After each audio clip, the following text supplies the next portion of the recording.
Hello, welcome to another episode of Purple Insider. Matthew Coller here, Sports Illustrated Vikings reporter Will Ragatz for the hardcore breakdown. We are just hours away from the Vikings taking the field against the New England Patriots. How you feeling, Will? I'm feeling good. I'm very, very curious to see how this Vikings team bounces back in prime time from getting embarrassed against the Cowboys and kind of giving fodder to all of the people who doubted them. Not that that matters to them at all, of course, but yeah, it's the narratives are going to be kind of one way or another. We're gonna learn a lot about how they respond. Is this just a one-time aberration where they didn't show up and they got smacked around by a really good football team, or are we going to see kind of some similar issues pop up and then you start to think, hey, what's this team ceiling in January? So big game Thursday night. And Thanksgiving football is just always fun. It is. It is. And I love covering games on Thanksgiving. I'm sure that people with families and stuff who, my family lives on one coast and my wife's family lives on another coast. So we really never have had Thanksgiving since we moved to Minnesota with our families anyway. So I'm like, let's go. Let's have some football. And the 7:25 game. Just thank you, Raj. Thank you, Raj. It doesn't get any better than that because we get to watch all the other games and then go to US Bank Stadium. The night atmosphere at US Bank Stadium is just amazing. But for this game in particular, I think that there's got to be some serious nervousness inside the building at TCO Performance Center, but also for the fans inside the building at US Bank Stadium after what they saw last week. A friend direct messaged me this morning and said, hey, I'm looking for a lock of the week, and I was thinking about taking Minnesota minus 2.5. What do you think of that? And my response was, I don't know. I get it. I get where you're coming from. Like, I know why you would do that, because when you look at the Vikings team at 8-2, and they have one of the best players in the world in Justin Jefferson, there's like a lot to write home about this Vikings team. Also, you can make a case, just like we did with the letdown game for last week, where we talked about, hey, this happens. You could also have the bounce back game, which also happens. But I am very much in the ballpark with this because of the New England Patriots defense, Will. Yeah, I think that little sound you made that I'm not going to try to replicate that yours was better, but that is a good way to. It's how I feel about this game too. Like I mean, I could see them bouncing back, and I think naturally they will to some extent. They're not going to lose by 37 to the Patriots. The Patriots don't have nearly the offense that Dallas does, but I mean, the defense is pretty similar. You look at the league lead team wise in terms of sack rate and pressure rate. The Cowboys are 1, the Patriots are 2. I mean, I don't know if it's exactly that, but it's those kind of stats. They are both right up there. Matthew Judon leads the NFL by a kind of wide margin with 13 sacks. He's been unbelievable. The Vikings will not have Christian Darrisaw against him. It'll be Blake Brandel at left tackle. The Patriots have some other guys up front. Dietrich Wise Jr. has had a really good season. And then kind of most importantly, they have Bill Belichick kind of running the whole thing, and one of the greatest defensive minds in the history of football. And he's undoubtedly, he watched that game and watched that tape, and he's going to try to exploit some of the things that the Cowboys exploited against the Vikings, whether that's the simulated pressures that gave the Vikings a lot of trouble, where they would bring 6 or 7 guys to the line and then drop some into coverage and win by rushing 4, and Kirk Cousins would have to really try to adjust on the fly, and then before he figured it out, he'd be on the ground. So, yeah, it's just tough to know. We're going to make a prediction at the end of this, and I haven't decided yet where I'm going to go with that, so I'll be figuring that out over the next 30 minutes or so. But, yeah, it's we'll see. I think they'll bounce back to some extent, but I can see this being kind of a low-scoring, kind of messy affair with what the Patriots have done recently. When it comes to our picking games, I've lost my confidence like a Vikings right guard. I am just not sure at all of myself after 40-3, even though I was leaning a little Cowboys in that game and sort of trying to explain, hey, the folks, this is why they're favored, but I never would have expected that in a million years. So I did some research. And I looked at a few different things, factors going into this game. One of them was how Bill Belichick does on Thursdays. Now, the asterisk to everything Bill Belichick is how Tom Brady used to do on Mm-hmm. Thursdays. But just since 2013, they've played 11 times on Thursday, and they are 9-2. That shouldn't surprise you. They have the best point differential of any team in the NFL on Thursday night. Shout out to our friends at Pro Football Reference. You can look up anything. And so I was able to come across that stat. So there is something to Bill Belichick on Thursdays. And not all of that was Tom Brady, but most of it. So, okay, Mac Jones is definitely no Tom Brady. I also looked at how Kirk Cousins has bounced back from losses of more than 2 touchdowns.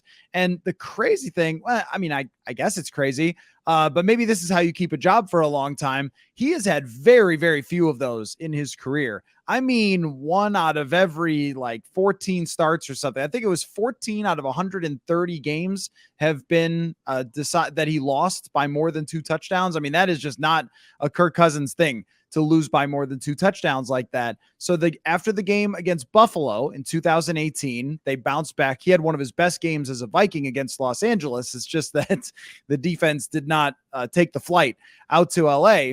And then there was the game against Indianapolis, which is maybe the worst game we've ever seen Cousins play in 2020, week 2. The following week, they put up 30 points against Tennessee.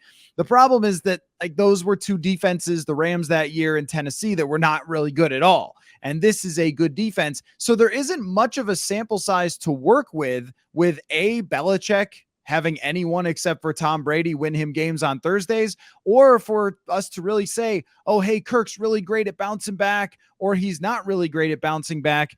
But I don't know if you agree with this. There's only a time I remember them losing badly 2 games in a row during his entire tenure here. I mean, bad losses, not close, oh, Kirk didn't come through at the end. I mean, you got whipped.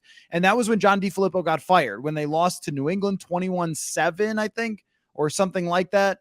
Or maybe it was Seattle. They lost 21-7. But those 2 back-to-back games are the only time I really remember that happening to Kirk. So he is pretty good at, I think, bouncing back and not letting 2 horrendous games happen in a row.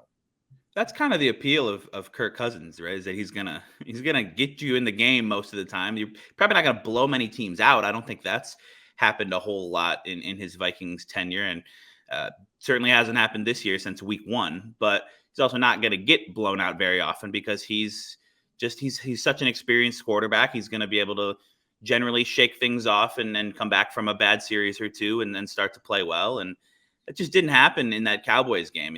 The pressure got there early and things just kind of spiraled out of control. Kirk started to look a little bit kind of shook in the pocket, which was fair given what was going on around him. But yeah, you mentioned it right away. There's got to be some real kind of concern or nervousness in that Vikings facility, even if they're not going to publicly say that or anything, or they're not even going to necessarily say that to each other. But there's just such a blatant and obvious challenge this week that usually you're like, oh, this will be maybe an interesting thing to watch, or this will be, it's just, can you protect Kirk Cousins, or can you mitigate the pressure that is probably coming by finding ways to get the ball out quickly, or to utilize the screen game, or to just run the ball better? The Vikings are not going to kind of hold the Patriots to a low pressure rate in this game. I would be surprised by that. Just when you look at the numbers this year on both sides, what the Patriots have done, Matthew Judon, the lack of Darisaw. So it's just on a short week, they had 3 days. I mean, the coaches got to work right away on Sunday night, kind of watching that film and then turning the page to New England. They've had 3 days to figure out a plan to, if we're not going to be able to kind of just protect normally, and if we think they're going to get pressure, because they probably will, we got to figure out a way around this. And we got to, it's not as simple as just getting the ball out quickly. There's the route concepts have to be linked up with that idea, and the different ways you're going to use your tight ends and your running backs. And it's just, they've got to have a whole plan that they come up with really quickly to figure out a way to make the offense work, when you're not just going to be able to say, hey, Kirk, take a 7-step drop and find Jefferson downfield, because you're probably not going to have time for that very often. Right. And that's the thing about what Justin Jefferson said about like we needed to adjust quicker, we needed to get going faster with that quick game. And I thought like this is true and I agree with him, but it's actually notable that he's saying it and saying it publicly. Like there was some frustration there. And I sensed a hint of defensiveness from Kevin O'Connell about that comment when he was asked about it, where he was like, "Oh, we've adjusted in lots of games." And like, I guess so. Yeah, I mean, I guess like most of the games have gone this way. You start out with a touchdown drive, you look fantastic. Then 2.5 quarters later, your offense wakes back up and starts scoring points in the fourth quarter and you win.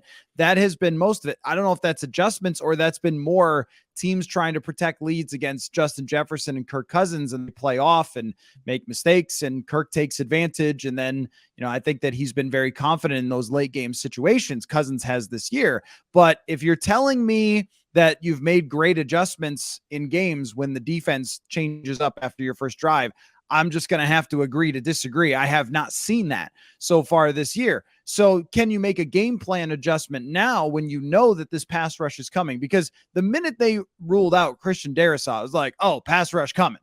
I mean, it's been coming anyway when you have interior rush, but especially, now that you're talking about a backup left tackle. And when I went back and watched Blake Brandel's play, oh boy. Oh boy. Oh boy. Yeah, it was not like it was in Buffalo where he was kind of one of the heroes of that game.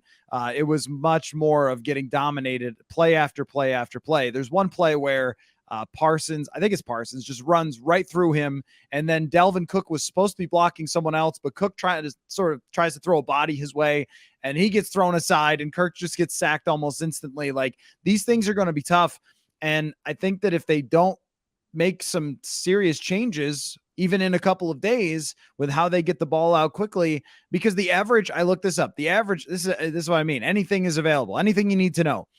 The average Kirk Cousins sack is happening the third fastest of any sack in the league. So when he's getting sacked, it's 3 seconds is his average sack. That's really fast. That means the rush is getting there and it's causing a lot of problems when he gets sacked.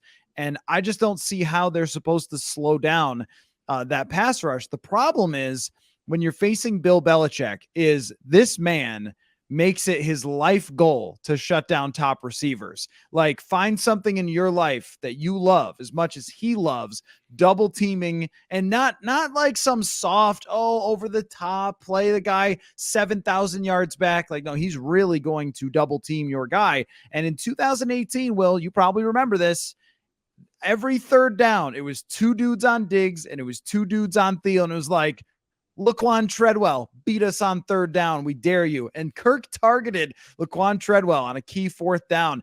I think this is what they have to be most concerned about. Like, I don't think the Patriots are a better overall football team than the Vikings, but Belichick being wily when it comes to taking away another team's best weapon, I think is, along with the pressure, the biggest concern here. Yeah, Belichick just in general, I think is a big concern for those reasons. I mean, for the reasons of doubling, and also like Kevin O'Connell and his staff have to show up with a plan. But Bill Belichick's going to show up with a plan too, and maybe try to anticipate some changes that the Vikings are going to make. So there's just this whole chess match with the fun little side story of Kevin O'Connell was drafted by the Patriots and played for Bill Belichick, and that was kind of inspired how him eventually becoming an NFL head coach. But yeah, I mean this Patriots defense is just maybe a tiny notch behind the Cowboys, but they are right up there. They have allowed 3 points total in each of the last 2 games. And granted, that was against Zach Wilson last week, who just got benched. But this defense is really, really good. The offense is not nearly on the level of the Cowboys, where they're going to beat you with explosive plays and things like that. They're capable. They have some good running backs. Ramondre Stevenson's had a good year. Like they can move the ball a little bit, but the Vikings are just probably going to have to find a way to get to like 20 points, 24 points, something around that, and that'll probably be able to win the game. I'm assuming that, like I'll say, I'm more confident in the Vikings defense bouncing back than I am necessarily in the Vikings offense, specifically in this matchup, because I think it was kind of an uncharacteristically quiet game from Zadarius Smith and Danielle Hunter, who have had really good years.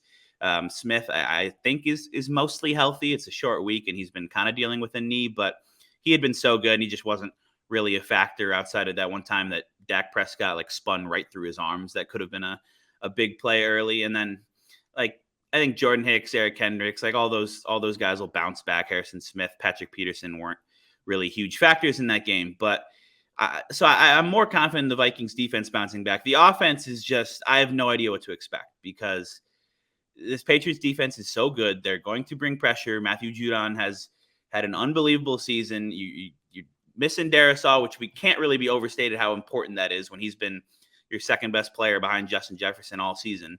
And if they try to take Jefferson away, then I just like TJ Hawkinson, I think would be the guy I would have the most confidence in. And he had a little bit of a shaky game with an end zone drop. I haven't really seen much kind of vintage Adam Thielen this year. He's been a little bit he's kind of struggled to create separation. KJ Osborne hasn't really taken another step after that big step last year. He's just kind of a serviceable guy. So it's like, who do you go to if they're taking away Jefferson? And I think it's got to be a lot of Hawkinson. It's got to be a lot of Dalvin Cook running the ball. Like running the ball early is a big way to kind of mitigate pressure and not keep yourself in manageable down to distances. And then if you can also get the ball, if Dalvin Cook can kind of chip on somebody coming in protection and then leak out and take a screen or something, that's a great way to defeat pressure. So yeah, they're gonna have to figure it out, and I don't know what the answers are, and that's why I'm not an NFL head coach. So the story is very far from written on the Minnesota Vikings 2022 offense. We agree on that. So we're not making a definitive statement here just quite yet, but I want to ask you this. How do we deal with the team is 8-2? Kevin O'Connell, I believe, has checked a lot of really important boxes this year. His leadership, I think, has been terrific. How he's handled these losses has been terrific. I mean, neither game did he look like he was so shook after the loss that he was about to melt down the whole team like maybe a previous coach that was here. I think that the way that they've handled player health, I don't know what to say about the Darisaw thing exactly. I mean, I always question those, but aside from that, they've been one of the healthiest teams in the NFL, now getting some bumps and bruises, but I think that approach was good. I think handling the veterans has been A+ from Kevin O'Connell, but go to the paper here, go to the Pro Football Reference. They are 19th in the NFL in the percentage of drives where they produce points. That is very bad. They're worse than the Jaguars. They're worse than the Saints for how often they produce drives. And expected points added, which grades you against the situation. So if you get a 20-yard play, it gets you closer to scoring how much points you added, that whole thing. They are 16th, the definition of mediocrity in the NFL. Kirk Cousins has his worst career stats. Like, these are just facts about their offense. If Clint Kubiak is calling the plays and Mike Zimmer's the head coach, and these are the numbers, we're going, fire Zimmer.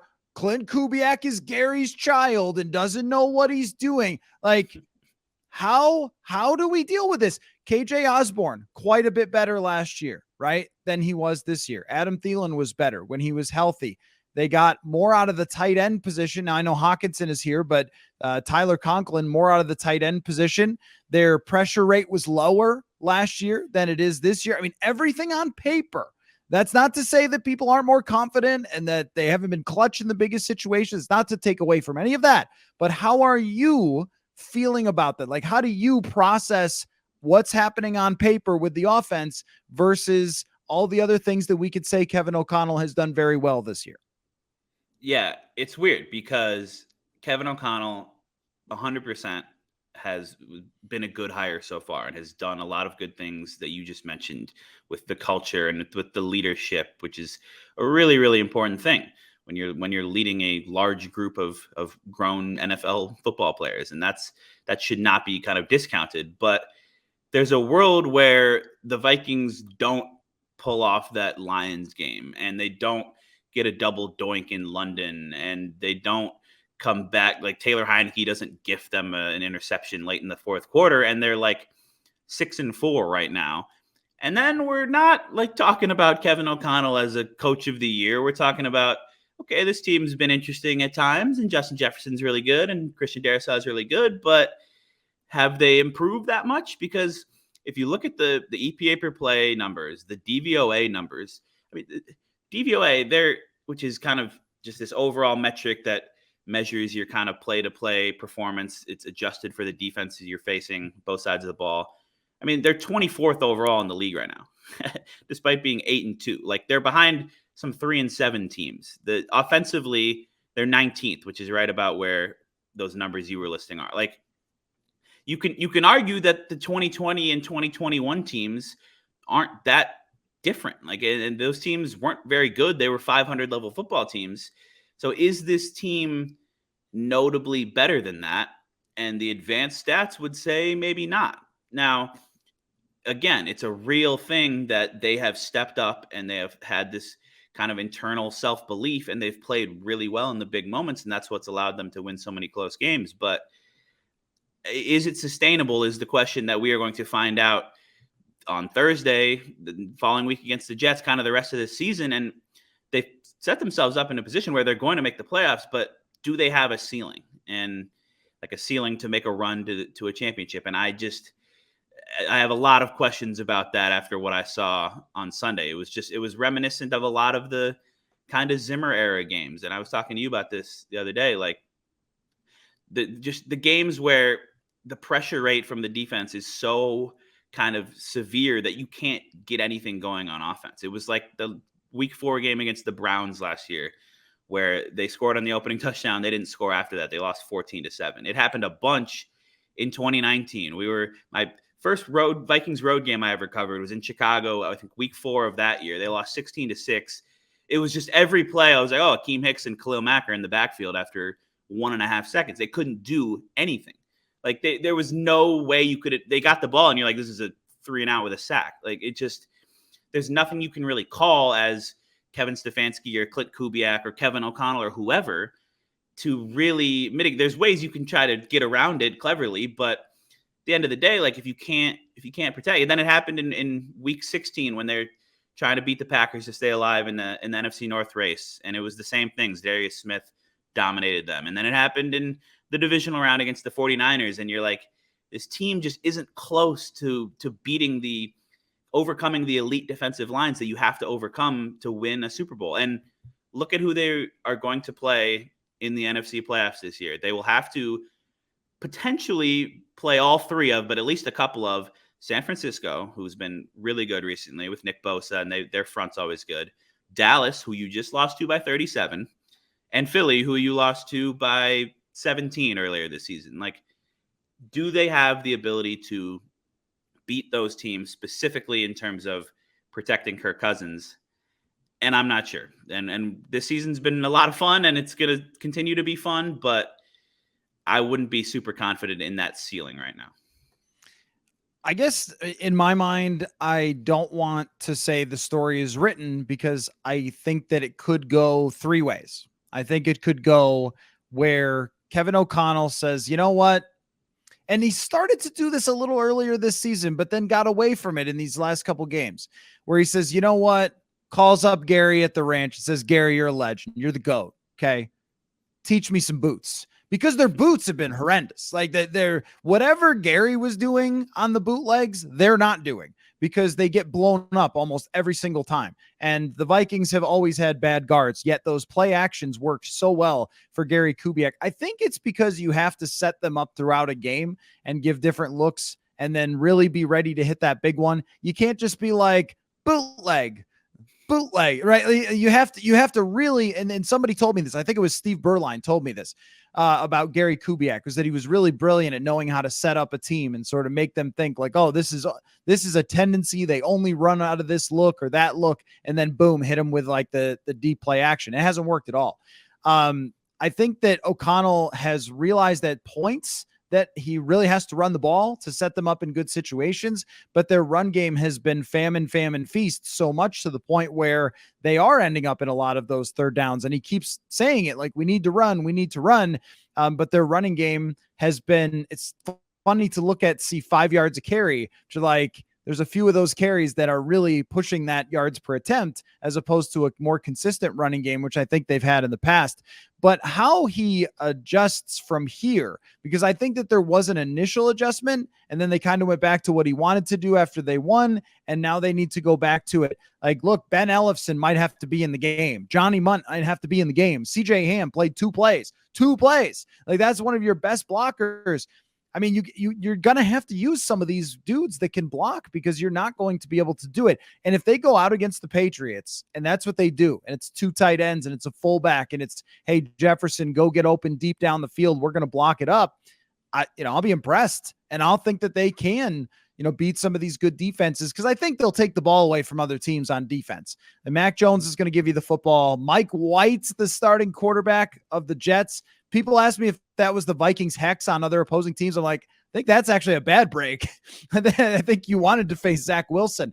But I could see that world where O'Connell, and it doesn't have to be the boots. I just love the boots. But it could also be exactly what it's been the whole rest of the season, where sometimes you're like, wow, that was a great offensive game from them, or sections of games were great, but you're still playing close every week. Or it could go the wrongest of wrong ways. And I was looking, I saw some people tweeting like, well, this team that won the Super Bowl, they had a bad blowout, or that team. The Arizona Cardinals and Los Angeles Rams both started the season super hot last year. I believe the Cardinals were 8-1 and the Rams were 7-2. And those teams went two different directions after a bad blowout. Arizona had a bad blowout against Carolina. They lost 5 of their last 8, including the playoff game. Los Angeles got it back together. And I don't know which way they're going to go, Will. Yeah, I think one of the ones I've seen people cite is the 2020 Buccaneers, who, by the way, the Vikings did not really have a chance against that year. That's another one of those games where Kirk Cousins got sacked 6 times. They lost like 38-3 to the Saints or something like that. And remember then that ended game, up winning the Super Bowl. And who was their quarterback? There's some slight differences. That's one that I was going to hint at, is their quarterback was Tom Brady, and they did not have a negative point differential after that loss. So yeah, it is great. Like the Vikings, I'm sure everyone's seen this stat. The only 8-2 team or better through 10 games with a negative point differential ever.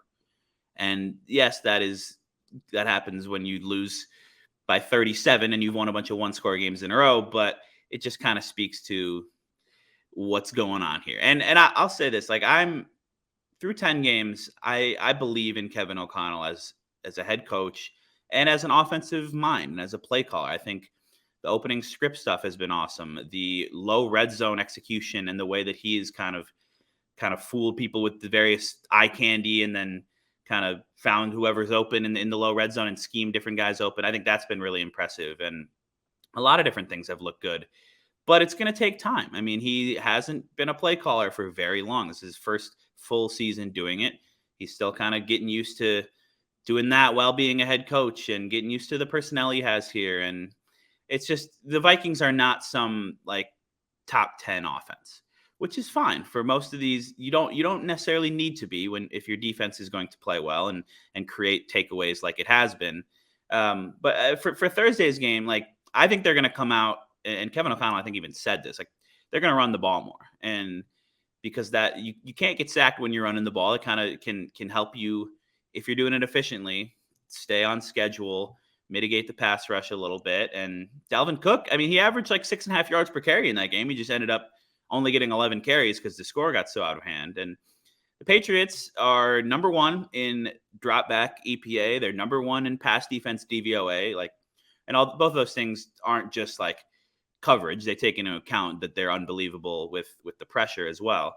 They're like in the 10 to 12 range in run defense in those advanced metrics, which is still good, but I think you can run on them a little bit. I think that's got to be a big focus for the Vikings early on, is you run a little bit and you set that up. And then off of that, you try to hit some quick passes. You try to run some play action where you can maybe get some explosives out of that. And again, like with the Patriots offense, which has not been very good this year with Mac Jones and not a ton of explosive weapons, like the Vikings 17 points might be able to win this game. So, I mean, they won 10-3 last week on a last second punt return. Like, it wasn't like they were doing anything offensively against the Jets defense, which has been really good. So I'm very curious to see what that opening script looks like from Mr. O'Connell. And in retrospect, I think we should have known as soon as they went 3 and out on that first series with the strip sack, like, this game's over. If you're not scoring on your first drive, this 2022 Vikings team, now they're going to go in a lull for a long time. And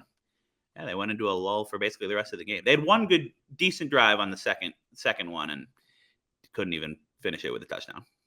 It reminded me of the game in 2019 where they were at home against the Packers. And I think there was maybe something at the very beginning of the game, like a 3 and out, you got sacked, whatever, where we kind of went like, oh yeah, all right. This is probably not going to go their way. I agree. When I saw Parsons beat Darrisaw, I was like, oh, that's a thing that can happen. Like, that's going to be a big problem. And then Darrisaw leaving the game, it was definitely over at that point. But it's so funny because with every loss that you can come up with, you always have well, after that, this happened. And that's why Kirk is still the quarterback. I mean, because they lost that game in Green Bay in 2019. And I think all of us felt like they were going to a funeral in New Orleans. And then they fumbled on the first drive in New Orleans. And it was like, oh, this is like start the party for, Bourbon Street or whatever, which Bourbon's maybe a little like overrated. Bourbon Street, not overrated New Orleans, but Bourbon Street's it's a maybe too wild, a little touristy. Yeah, it's a good way to put it. It's not the best part of New Orleans, I would say. I agree. And but anyway, that's not the point. The point is just I thought that like we were going to be able to have our stories done by halftime. It turned out to be one of Kirk Cousins' best games as a Minnesota Viking. And he leads a game-winning drive and everything else that happened that day. So every time you think like, oh, the stats are saying this or whatever else, then there's sort of this, oh, but it's the other thing. And I can't figure out whether we're in the, oh, it's the other thing as in you started 8-2 and oh, it's the other thing, or the offense hasn't been as good as we expect and oh, it's the other thing, they actually are good. So, I mean, I'm in a very funny spot with this, but I do think we should talk about the Patriots offense, which is a horror show. There's literally one concern, and it's the only one concern, is that they actually can run the football. Mm-hmm. And what Dallas did to the Vikings, I mean, look, if you give Mac Jones a running game, he's going to succeed. If you give him time to throw, he's going to succeed. And I do think the Za'Darius thing is concerning. When there were goal line plays and so forth where he was out, and I think he played 25 snaps the other night, they didn't pull their starters until midway through the fourth. So he was really not playing a full slate of plays in that game. So I think that is a concern, that if you don't have Za'Darius Smith, he's been a one-man wrecking crew for the most part this year. That's a huge problem because Mac Jones under pressure is so hilariously bad. But they can run the football. I look at this offense as being, yes, they are bad. And yes, they did only score 3 offensive points. They also did it against the Jets defense, who might be the number 3 defense in the NFL. If Dallas and New England is number 1, the Vikings don't have that. It's also Duke Shelley season. Yeah, the Vikings have done a great job. I mean, maybe it's luck, but I think there's some real legitimacy to the whole Tyler Williams sports science thing. They've stayed healthy all year, but it happens to every team. And you can do all the sports science you want and all the voodoo you want. You're going to get guys injured in an NFL season when it gets to November, late November. And it was just kind of jarring how much they felt every single absence of a key player in that Cowboys game. Like, Cameron Dantzler would have helped because Andrew Booth Jr. was not playing well. And I think that's maybe a little bit concerning at this point. I don't want to like react too much to a game and a half from a second round rookie who's had some injuries as well, but they could have used Cameron Dantzler. They could have even used a Caleb Evans at cornerback in that game. They really could have used Christian Darrisaw staying in the game. They really could have used Dalvin Tomlinson in the middle, who's now missed 3 in a row. And my sense is, and I think they'll release the final injury report later on Wednesday. We haven't seen that yet while recording this, but my sense is Dalvin Tomlinson probably won't play because they've just talked so much about the long-term view with him and wanting to, he's so important to what they do, wanting to have him back 100% for a stretch that is, they still got 7 games left, and then they hope they have a few games in January, that some real meaningful ones.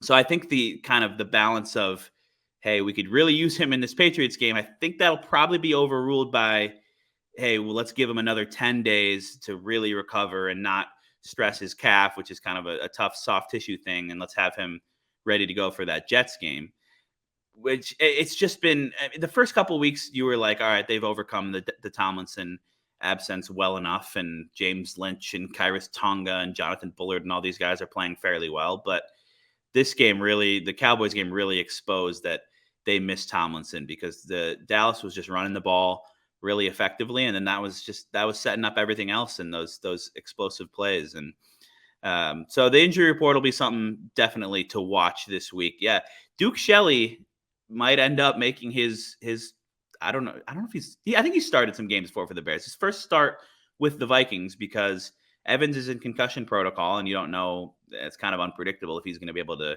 get off of that. And then Booth hasn't practiced at all this week with a knee. So yeah, Duke Shelley season. I'm here for it. And after that, Perry Nickerson, I think, is the next man up. Yeah.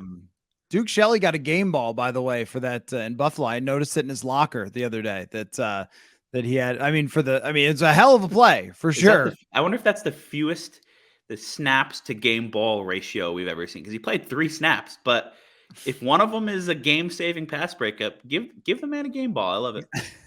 Yeah, he deserves it. But that is something that, the Patriots have no receivers that scare you. But if Duke Shelley can't rise to the occasion again when he's asked to play more than 3 snaps. I remember Rick Spielman used to talk about this, and not everything Rick said would drive me nuts. He was talking about categorizing like players, as in, there are some players who are, of course, megastars, and they're going to play all the time and get huge contracts. And then there are guys who could play 17 games and you can rely on them. And, maybe 12 of those games are good out of 17. And then there are guys who could play in a pinch who you really feel fine about. That's like Jonathan Bullard, James Lynch. Okay, he's got to play for a game, but they'll get exposed over a number of games. And Rick thought that you could start that player on the offensive line every year, and every year they got exposed. The same thing is happening, I think, when they finally faced a team that really knew how to run the football and really emphasized it, then they were able to run successfully. And I think, so I looked at it, and all the successful runs came up the middle. They were just pounding that up the middle. And I think that New England will not miss that. And that's where it's like this game just screams just grind fest of the Vikings trying to short pass and stay on the field, and New England hammering away. What should we think of Mac Jones, though? Because on this show, this very show, Mac Jones became a controversial figure last year. Everyone was talking about it. The whole world, CNN, they were there. They parked a van outside of my house, and they were like, here lies the man, or I guess not lie, but here exists the man who said maybe the Vikings should draft Mac Jones. Everybody look at him, and zoomed in on my window. But last year he was so good for them in his rookie year, and was kind of declared the winner of the here's all the quarterbacks who were drafted contest. And this year it's been a miserable experience for him. He does have the worst coach in the National Football League as his offensive coordinator, as a completely baffling thing. But I don't think we can completely excuse that for his poor season. What are we supposed to think of him? And as we relitigate all the time, should you have drafted this guy? Should you have drafted this guy? Hey, maybe trading up for Justin Fields would have been a good idea. But 4 weeks ago, maybe it wouldn't, or you know what I mean? Like it is amazing how we're always kind of redoing this whole thing. And with Mac Jones, he is at a serious down point from where he was last year.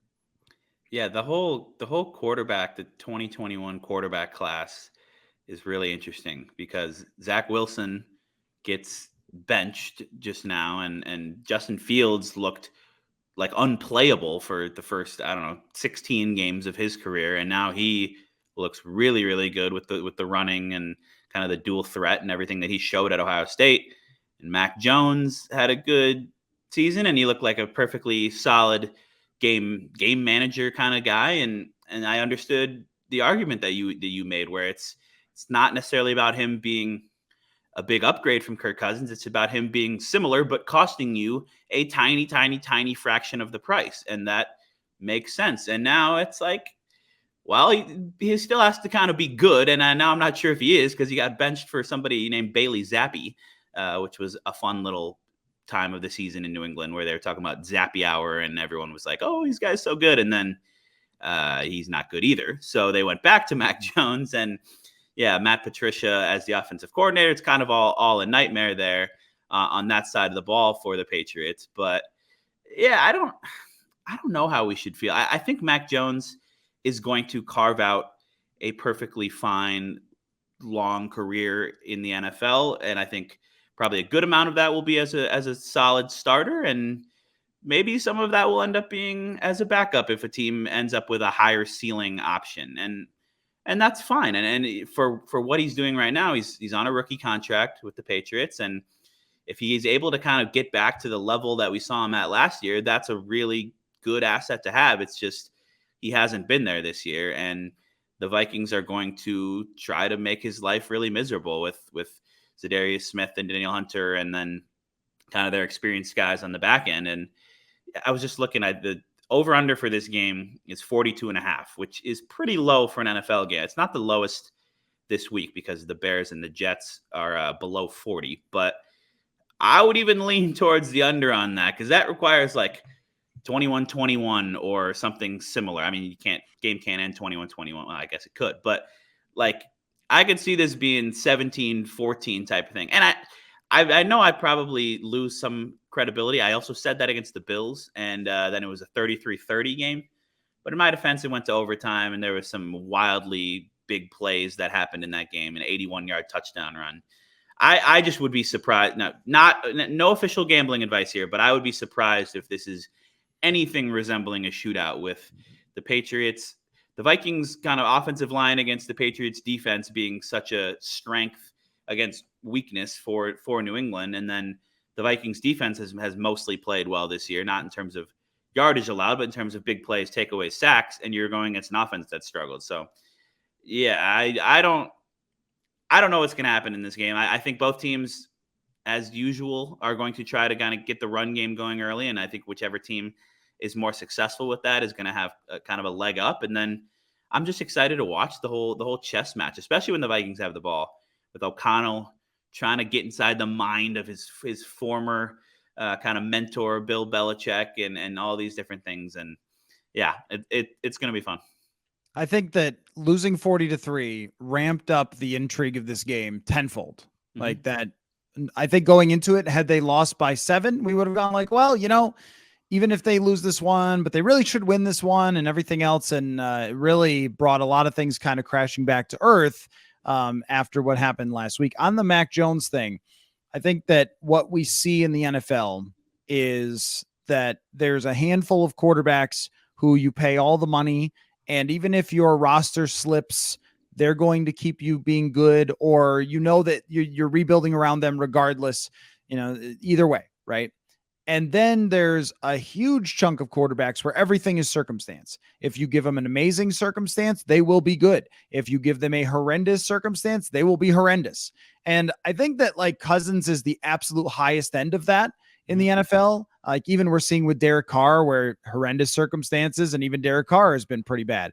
But Mac Jones is that guy. Like, and we knew that when they were drafting him, but the argument was not that he was going to be better than this or that or the other player. It was with the rookie quarterback contract. If he's even just that guy, you can give him everything.